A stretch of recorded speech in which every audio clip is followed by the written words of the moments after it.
भैया दूज के संबंध में पौराणिक कथा इस प्रकार से है। सूर्य की पत्नी संज्ञा से दो संतानें थीं, पुत्र यमराज तथा पुत्री यमुना।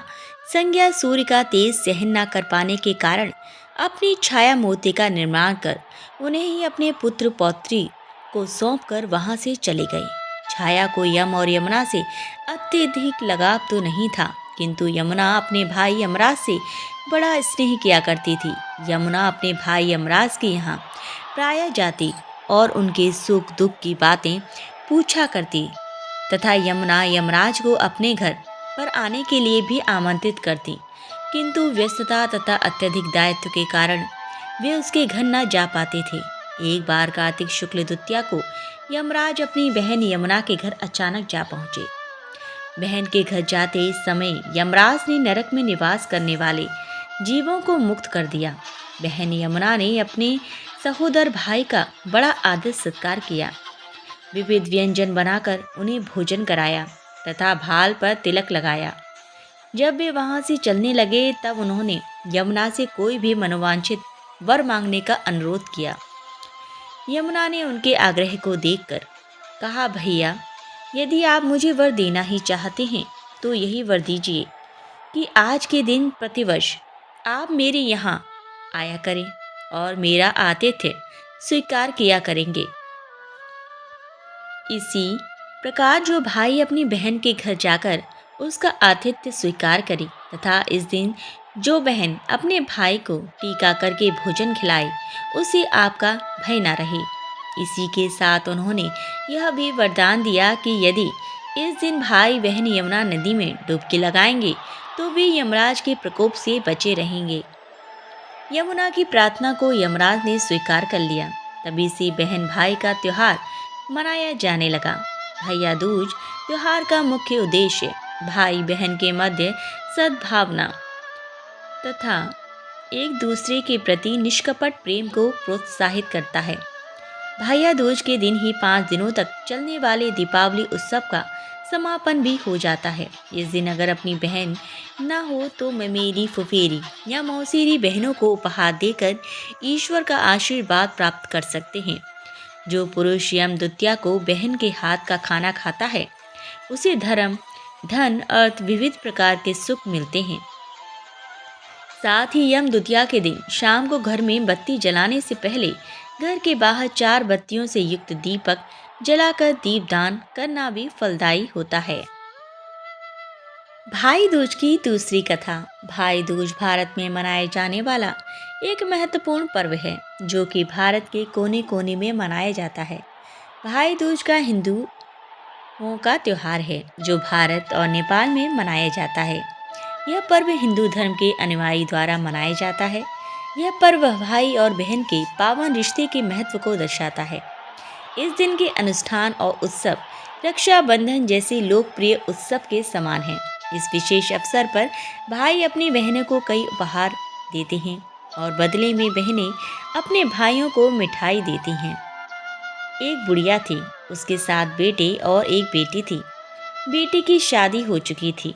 जब भी उसके बेटे की शादी होती, फेरों के समय एक नाग आता और उसके बेटे को डस लेता था। बेटा भई खत्म हो जाता और बहू विधवा हो जाती। इस तरह उसके 6 बेटे मर गए। 7वें की शादी होनी बाकी थी। इस तरह अपने बेटों के मर जाने के दुख से बुढ़िया रो रो के अंधी हो गई थी। भाई दूज आने को हुई तो भाई ने कहा कि मैं बहन से तिलक कराने जाऊंगा। माँ ने कहा ठीक है। उधर जब बहन को पता चला कि उसका भाई आ रहा है तो वह खुशी से पागल होकर पड़ोसन के पास गई और पूछने लगी कि जब बहुत प्यारा भाई घर आए तो क्या बनाना चाहिए। पड़ोसन उसकी खुशी को देखकर जल भुन गई और कह दिया कि दूध से रसोई ली, घी में चावल पका। बहन ने ऐसा ही किया। उधर भाई जब बहन के घर जा रहा था तो उसे रास्ते में सांप मिला। सांप उसे डसने को हुआ। भाई बोला, तुम मुझे क्यों डस रहे हो। सांप बोला, मैं तुम्हारा काल हूँ और मुझे तुमको डसना है। भाई बोला, मेरी बहन मेरा इंतज़ार कर रही है। मैं जब तिलक करा के वापस लौटूंगा तब तुम मुझे डस लेना। सांप ने कहा, भला आज तक कोई अपनी मौत के लिए लौट के आया है जो तुम आओगे? भाई ने कहा, अगर तुझे यकीन नहीं है तो तू मेरे झूले में बैठ जा। जब मैं अपनी बहन से तिलक करा लूं तब तू मुझे डस लेना। सांप ने ऐसा ही किया। भाई बहन के घर पहुंच गया। दोनों बड़े भाई खुश हुए। भाई बोला, बहन जल्दी से खाना दे दो, बड़ी भूख लगी है। बहन, क्या करें, ना तो दूध की रसोई सूखे ना ही घी में चावल पके। भाई ने पूछा, बहन इतनी देर क्यों लग रही है, तू क्या पका रही है? तब बहन ने बताया कि ऐसे ऐसे किया है। भाई बोला, पगली, कहीं घी में भी चावल पकते हैं या दूध से कोई रसोई लीपता है? गोबर से रसोई लीप, दूध में चावल पका। बहन ने ऐसा ही किया।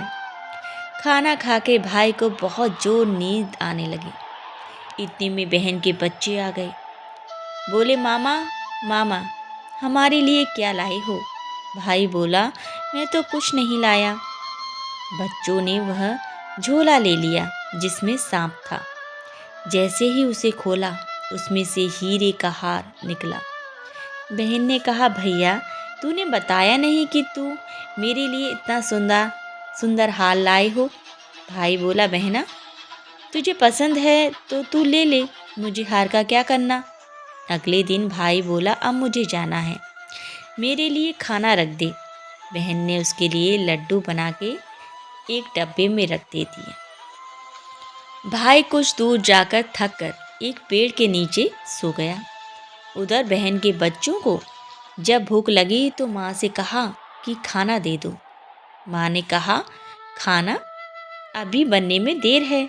तो बच्चे बोले कि मामा को जो दिया है वही दे दो। तो वो बोली कि लड्डू बनाने के लिए बाजरा पीसा था, वही बचा पड़ा है, चक्की में जाकर खा लो। बच्चों ने देखा कि चक्की में तो सांप की हड्डियां पड़ी हैं। यही बात माँ को आकर बताई तो वह बावड़ी सी हो गई। भाई के पीछे भागी, रास्ते भर लोगों से पूछती कि किसी ने मेरा गेल बाटो ही देखा, किसी ने मेरा बावड़ा सा भाई देखा। तब एक ने बताया कि कोई लेटा तो है पेड़ के नीचे, देख ले वही तो नहीं है। भागे भागे पेड़ के नीचे पहुँचे, अपने भाई को नींद से उठाया। भैया भैया, कहीं तूने मेरे लड्डू तो नहीं खाए? भाई बोला, ये ले तेरे लड्डू, नहीं खाए मैंने। ले दे के लड्डू ही तो दिए थे, उसके भी पीछे पीछे आ गई। बहन बोली, नहीं भाई, तू झूठ बोल रहा है, जरूर तूने खाया है, अब तो मैं तेरे साथ चलूँगी। भाई बोला, तू ना मान रही है तो चल फिर। चलते चलते बहन को प्यास लगती है। वह भाई को कहती है कि मुझे पानी पीना है। भाई बोला, अब मैं यहाँ तेरे लिए पानी कहाँ से लाऊं? देख दूर कहीं चील उड़ रही है, चली जा वहाँ, शायद तुझे पानी मिल जाए। तब बहन वहाँ गई और पानी पीकर जब लौट रही थी तो रास्ते में देखती है कि एक जगह जमीन में 6 शिलाएं गड़ी हैं और एक बिना गड़े रखी हुई थी। उसने एक बुढ़िया से पूछा कि ये शिलाएं कैसी हैं। उस बुढ़िया ने बताया कि एक बुढ़िया है, उसके 7 बेटे थे। 6 बेटे तो शादी के मंडप में ही मर चुके हैं, तो उनके नाम की ये शिलाएं जमीन में गड़ी हैं। अभी 7वें की शादी होनी बाकी है। जब उसकी शादी होगी तो वो भी मंडप में ही मर जाएगा, तब ये 7वीं शिला भी जमीन में गड़ जाएगी। यह सुनकर बहन समझ गई ये सारी शिलाएं किसी और की नहीं बल्कि उसके भाइयों के नाम की है। उसने उस बुढ़िया से अपने 7वें भाई को बचाने का उपाय पूछा। बुढ़िया ने उसे बतला दिया कि वह अपने 7वें भाई को कैसे बचा सकती है। सब जानकर वह वहाँ से अपने बाल खुले करके पागलों की तरह अपने भाइयों को गालियाँ देती हुई चली। भाई के पास आकर बोलने लगी, तू तो जलेगा, कुटेगा, मरेगा। भाई उसके ऐसे व्यवहार को देखकर चौंक गया। पर उसे कुछ समझ नहीं आया। उसी तरह दोनों भाई बहन माँ के घर पहुँच गए। थोड़े समय के बाद भाई के लिए शादी आने वाली थी। उसकी शादी तय हो गई। जब भाई को सेहरा पहनाने लगे तो वह बोली, इसको क्यों सेहरा बांधेगा? सेहरा तो मैं पहनूंगी, ये तो जलेगा मरेगा। सब लोगों ने परेशान होकर सेहरा बहन को दे दिया। बहन ने देखा उसमें कलंगी की जगह सांप का बच्चा था। बहन ने उसे निकाल के फेंक दिया। अब जब भाई घोड़ी चढ़ने लगा तो बहन फिर बोली, ये घोड़ी पर क्यों चढ़ेगा? घोड़ी पर तो मैं बैठूंगी, ये तो जलेगा मरेगा, इसकी लाश को चील कौवे खाएंगे। सब लोग बहुत परेशान हो गए। सबने उसे घोड़ी पर भी चढ़ने दिया। अब जब बारात चलने को हुई तब बहन बोली, ये क्या दरवाजे से निकलेगा? ये तो पीछे के रास्ते से जाएगा। दरवाजे से तो मैं निकलूंगी। जब वो दरवाजे के नीचे से जा रहा था तो दरवाजा अचानक गिरने लगा। बहन ने एक ईंट उठाकर अपनी चुंडी में रख ली। दरवाजा वहीं कि वहीं रुक गया। सब लोगों को बड़ा अचंभा हुआ। रास्ते में एक जगह बारात रुकी तो भाई को पीपल के पेड़ के नीचे खड़ा कर दिया। बहन कहने लगी, ये क्या छांव में खड़ा होगा? ये तो धूप में खड़ा होगा। छांव में तो मैं खड़ी होंगी। जैसे ही वो पेड़ के नीचे खड़ी हुई, पेड़ गिरने लगा। बहन ने एक पत्ता तोड़कर अपने चुनरी में रख लिया। पेड़ वहीं के वहीं रुक गया। अब तो सबको विश्वास हो गया कि ये बावली कोई जादू टोना सीख कर आई है, जो बार बार अपने भाई की रक्षा कर रही है। ऐसा करते करते फेरों का समय आ गया। जब दुल्हन आई तो उसने दुल्हन के कान में कहा, अब तक तो मैंने तेरे पति को बचा लिया, अब तू ही अपने पति को और साथ ही अपने मरे हुए जेठों को बचा सकती है। फेरों के समय एक नाग आया। वो जैसे ही दूल्हे को डसने को हुआ, दुल्हन ने उसे एक लोटे में भर के ऊपर से प्लेट से बंद कर दिया। थोड़ी देर बाद नागिन लहर लहर करती आई। दुल्हन से बोली, तू मेरा पति छोड़। दुल्हन बोली, पहले तू मेरा पति छोड़। नागिन ने कहा, ठीक है, मैंने तेरा पति छोड़ा। दुल्हन, ऐसा नहीं, पहले 3 बार बोल। नागिन ने 3 बार बोला। फिर बोली कि अब मेरे पति को छोड़। दुल्हन बोली, एक मेरे पति से क्या होगा? हंसने बोलने के लिए जेठ भी तो होने चाहिए। एक जेठ भी छोड़। नागिन ने जेठ के भी प्राण दे दिए। फिर दुल्हन ने कहा, एक जेठ से लड़ाई हो गई तो एक और जेठ छोड़। वो विदेश चला गया तो तीसरी जेठ भी छोड़। इस तरह एक एक करके दुल्हन ने अपने 6 जेठ जीवित करा लिए।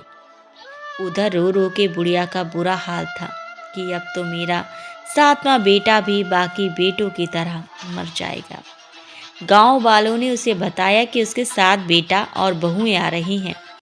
तो बुढ़िया बोली, अगर यह बात सच हो तो मेरी आंखों की रोशनी वापस आ जाए और मेरे सीने से दूध की धार बहने लगे। ऐसा ही हुआ। अपने सारे बहू बेटों को देखकर वह बहुत खुश हुई। बोली, यह सब तो मेरी बावली का किया है। कहाँ है मेरी बेटी? सब बहन को ढूंढने लगे। देखा तो वह भूसे की कोठी में सो रही थी। जब उसे पता चला कि उसका भाई सही सलामत है तो वह अपने घर को चली। उसके पीछे पीछे सारी लक्ष्मी भी जाने लगी। बुढ़िया ने कहा, बेटी पीछे मुड़ के देख, तू सारी लक्ष्मी ले जाएगी तो तेरे भाई भाभी क्या खाएंगे? तब बहन ने पीछे मुड़ के देखा और कहा, जो माँ ने अपने हाथों से दिया वह मेरे साथ चल, बाकी का भाई भाभी के पास रहे। इस तरह एक बहन ने अपने भाई की रक्षा की। इस साल 14 और 15 दोनों ही दिन भाई दूज का पर्व मनाया जाएगा। भाई दूज का पर्व दिन की बेला में मनाया जाता है, इसीलिए बहनें 14 नवंबर को दोपहर के बाद से भाइयों को तिलक लगा सकती हैं या उदया तिथि के अनुसार 15 नवंबर को 1:47 तक भाई दूज का पर्व मना सकते हैं। पंचांग के अनुसार 14 नवंबर को दोपहर 1:10 से लेकर 3:20 तक भाई को तिलक लगाने का शुभ मुहूर्त रहेगा। वहीं 15 नवंबर को सुबह 10:45 से लेकर दोपहर 12:05 तक भाई को टीका लगाने का शुभ समय है। तो चलिए सुन लेते हैं भाई दूज पर तिलक लगाने की विधि। भाई दूज की पूजा करने से पहले गणेश जी की पूजा करें और भाई को अक्षत और रोली का तिलक लगाएं। भाई को मिठाई या कुछ मीठा खाने के लिए दें और उनकी आरती उतारें। इसके बाद भाई को अपनी बहन का आशीर्वाद लेना चाहिए। इस दिन भाइयों को अपनी बहनों को कुछ ना कुछ उपहार जरूर देना चाहिए। भाई दूज के दिन इन बातों का रखें खास ध्यान। भाई दूज के दिन तामसिक भोजन का सेवन नहीं करना चाहिए। इस दिन मांस मदिरा के सेवन से बचें। धार्मिक मान्यता है कि भाई दूज के दिन भाई को तिलक करने से पहले बहनों को अन्न ग्रहण नहीं करना चाहिए। भाई दूज के पवित्र त्योहार पर भाई को अपनी बहनों से झूठ नहीं बोलना चाहिए। मान्यता है कि ऐसा करने से यमदेव रुष्ट हो जाते हैं। भाई दूज के दिन भाई को उत्तर पूर्व दिशा में बैठकर बहनों से तिलक लगवाना चाहिए। धार्मिक मान्यता है कि सूर्य के पुत्र यमराज का तिलक यमुना ने किया था, तभी से ही इस पर्व की शुरुआत हुई। भाई दूज पर बहनों द्वारा भाई को तिलक लगाने से उन्हें यमुना और यमराज का आशीर्वाद मिलता है, जिससे भाई बहन को लंबी उम्र और सुखी जीवन का वरदान मिलता है।